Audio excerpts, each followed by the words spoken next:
You know, I always say, climb a mountain, save a child. I actually found a mountain. This is a British mountain. It's not a real mountain, but at least they put down a railing so it won't fall down, and that's very considerate of them.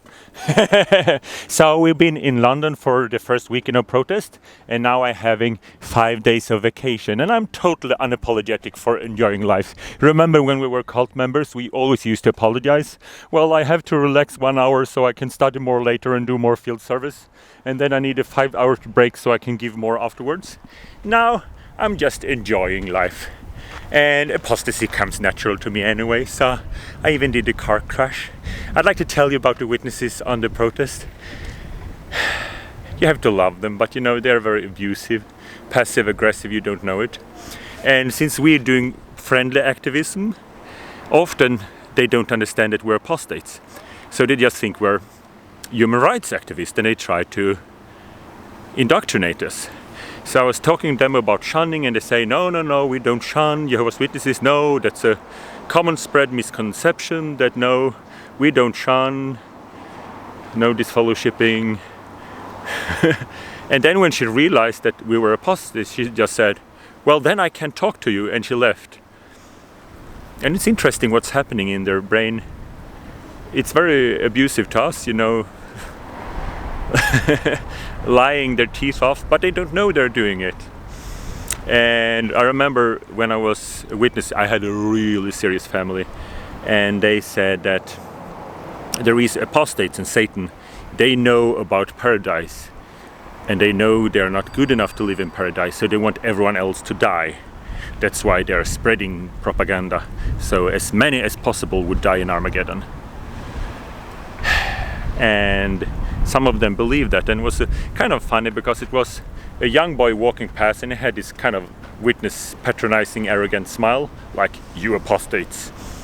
But he made eye contact, kind of, so I said, jwfact.com, jwfact.com, and his mother came running, must save my child, because they have to move in slow motion still on the convention, so it's actually like a movie, must save my, so she grabbed him and dragged him away from the evil apostates. And he was 14 years old, so he was like, get away from me, mommy. And then she turned out and looked at me like, you tried to kill my son. So it is emotionally a roller coaster, you know, when people look at you, think you try to kill their kids, literally believe that you want to kill their kids, and all we want to do is to help them. At least give them the opportunity, you know. That kid will probably be baptized and so on. He was very indoctrinated, but he should have the possibility to make an informed choice. So that's what we want to do. Well, that's not what I want to do. I want to change the world. I want to change legislation. Hashtag all religions must. Hashtag protect every child. Like that religion cannot ask specific sexual question to minors. That we can actually put into the penalty code of Norway. So having a one-on-one interview with a child would be a minor crime, but having a one-on-one interview with sexual question, or even with two people, unless the parents are present, would be an actual crime. Could you imagine that? No more masturbation calendar if you're a young Swedish boy. No, we're doing process. And look at Britain, it's so wonderful. I'm so happy to be alive. I love life, and I've been inside here. It is a horseshoe museum. Could you imagine any other country in the world where you will find a horseshoe museum that cute? But Britain. And we also have a church here with a tower. It's so beautiful. And my great grandmother, she always used to say that after Armageddon we will pinch off the top and shit it full. So I thought that's how we're gonna arrange the latrine in the millennium, because it will take 1,000 years. But yeah, not very respectful, but I love my great-grandmother. She was a very nice person, gave everything to the truth, because Armageddon would come 1975. It didn't, but you know, they have a shitty policy for giving the money back. So, so it was another fun story in London. There was a child, so cute girl, like 9 years old, black. And she was walking past the apostates and say, "This is outrageous! This is outrageous! Someone should speak up to them! This is outrageous!" And she was really passionate about the truth, you know? And all the apostates looked at her and like that. 15 years from now, she'll be with us, because the apostates, the activists, they are the passionate ones. And she was so...